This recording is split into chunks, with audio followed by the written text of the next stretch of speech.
जय हिंद साथियों, जैसा कि देख रहे हैं हमारे YouTube channel RSL English grammar पे। दोस्तों आज के इस वीडियो में आपको हम बताएंगे फ्यूचर कंटिन्यूअस टेंस। आखिर फ्यूचर कंटिन्यूअस टेंस क्या है, इसका प्रयोग कैसे करेंगे, तो आज इस वीडियो में आपको हम पूरा डिटेल बताएंगे। बस आप वीडियो को शुरू से लेकर अंत तक देखते रहें। तो सबसे पहला नंबर फ्यूचर टेंस, आखिर इसकी पहचान क्या है, इसे कैसे पहचानेंगे कि ये फ्यूचर इंडेफिनिट टेंस का ही है।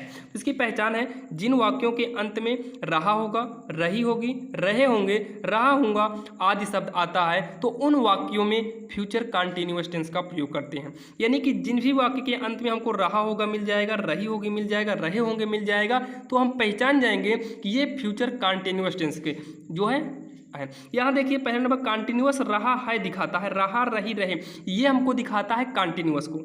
रहा रही रहे ये सब जो है ये दिखाते हैं कंटिन्यूअस को, और होगा होगी होंगे ये दिखाते हैं फ्यूचर को। दोनों मिला के हो गया फ्यूचर कंटिन्यूअस टेंस। चलिए हम इसमें कुछ नियम को जान लेते हैं। जैसे कि आई वी के साथ हमेशा शैल बी का प्रयोग होना चाहिए। अगर हम आई वी के साथ विल का प्रयोग करते हैं तब हमारा सेंटेंस इनकरेक्ट हो जाता है। और ध्यान देना, ये सभी बहुत सारे एग्जाम में पूछे जाते हैं, करेक्ट और इनकरेक्ट, तो आपको टेंस का ज्ञान होना बहुत ही जरूरी है। आई वी के साथ हमेशा शैल वी का प्रयोग होगा। अगर यहाँ विल वी का प्रयोग करेंगे तब गलत हो जाएगा। और मुख्य क्रिया की आईएनजी फॉर्म हमेशा यूज करना है। कौन सी फॉर्म होनी चाहिए? आईएनजी फॉर्म होना चाहिए। और यहाँ पर देखिए ही सी इट मिलेगा और सिंगुलर मिलेगा, तो वहाँ पर क्या करेंगे, आईएनजी तो फॉर्म इसमें भी लगे, लेकिन इसमें क्या रहेगा, विल भी रहेगा। तो ध्यान देना, सिंगुलर के लिए विल भी और प्लूरल के लिए शैल भी का प्रयोग होता है।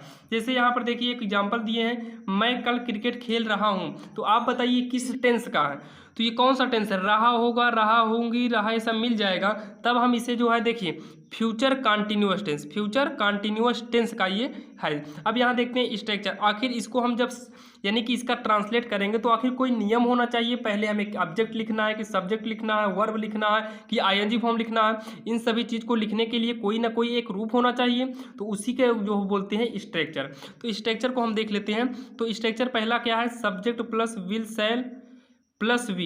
विल का प्रयोग करेंगे तो विल भी हो जाएगा, सेल का प्रयोग करेंगे तो सेल भी हो जाएगा, और मेन वर्ब का आईएनजी फॉर्म प्लस में ऑब्जेक्ट हो जाएगा। और यहाँ पर देखिए दूसरे में भी सेम वही स्ट्रक्चर है, बस निगेटिव आएगा तो विल और सेल के बाद, विल सेल के बाद नॉट लगेगा।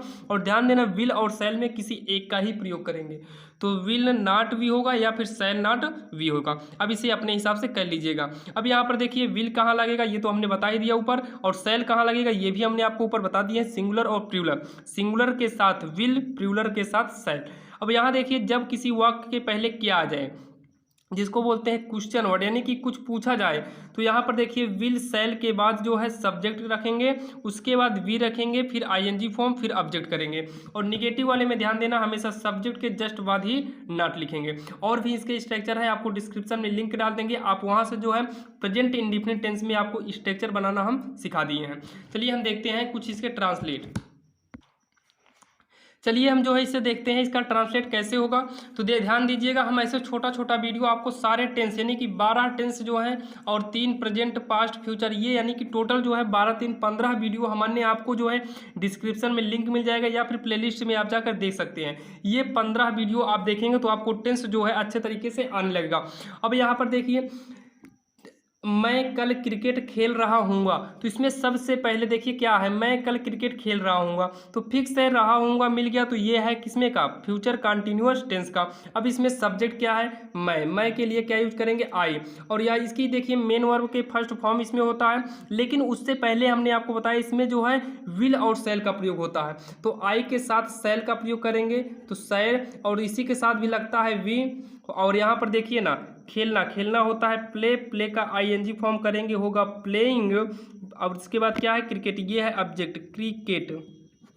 अब यहाँ पर है कल, तो हो गया टुमारो, टुमारो, ROW, तो ये हो गया टुमारो।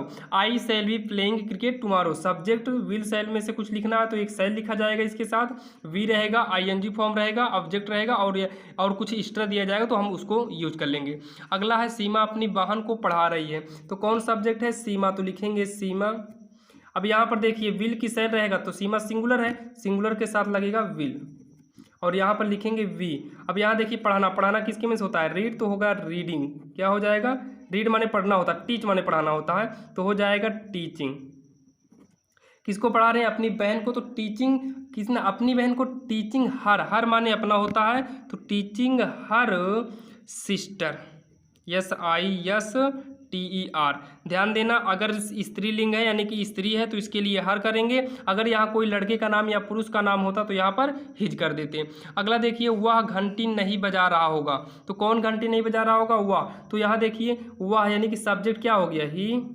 अब विल सेल में से किसी एक का प्रयोग करेंगे तो ही के क्या है? सिंगुलर है, सिंगुलर के साथ विल लगेगा और ही सी इट के साथ हमेशा विल लगता भी है। तो विल सेल हो गया, ओ विल वी होगा, विल वी हो जाएगा। और यहाँ पर देखिए कि क्या है? बजाना, बजाना होता है रिंग, RING। तो रिंग का ING फॉर्म यूज करेंगे, हो जाएगा रिंगिंग। क्या हो जाएगा? रिंगिंग। अब हमारे पास बचा क्या है? अब यहाँ पर देखिए निगेटिव भी था, तो निगेटिव के लिए यहाँ पर लगाएंगे नॉट। रिंगिंग के बाद क्या रहेगा? Ringing the will. विल माने घंटी, द विल, VELL। विल माने होता है घंटी। अगला देखिए, क्या शब्द पहले आ गया? तो इसके लिए हम जो है चौथा स्ट्रक्चर आपको बताए थे, क्योंकि निगेटिव भी है तो चौथा स्ट्रक्चर इसमें यूज होगा। तो यहाँ देखिए, जब क्या शब्द पहले आए तो विल और सेल में से किसी एक को लिखते हैं। तो सब्जेक्ट क्या है? वह क्या है? ही के साथ हमेशा बताइए क्या लगेगा? तो विल लगेगा। तो विल ही। अब यहाँ देखिए नॉट भी बचा है और वी भी बचा है, तो विल यहाँ लिखेंगे, वी यहाँ करेंगे, गलत हो जाएगा। विल, फिर सब्जेक्ट रहेगा, फिर नॉट रहेगा, उसके बाद लिखेंगे वी। यहाँ विल वी वाला यहाँ पर आएगा वी। अब यहाँ पर देखिए क्या है? गाना। गाना किसके मीन से? सिंग मीन से गाना, ING फॉर्म यूज करेंगे, हो जाएगा सिंगिंग। अब यहाँ पर देखिए कुछ बचा तो नहीं है? कुछ भी नहीं बचा, लास्ट में लगा देंगे क्वेश्चन मार्क, यही हो जाएगा ट्रांसलेट। अब दोस्तों आपको मिलते हैं नेक्स्ट वीडियो में, अगला पार्ट लेकर जल्द ही आएंगे।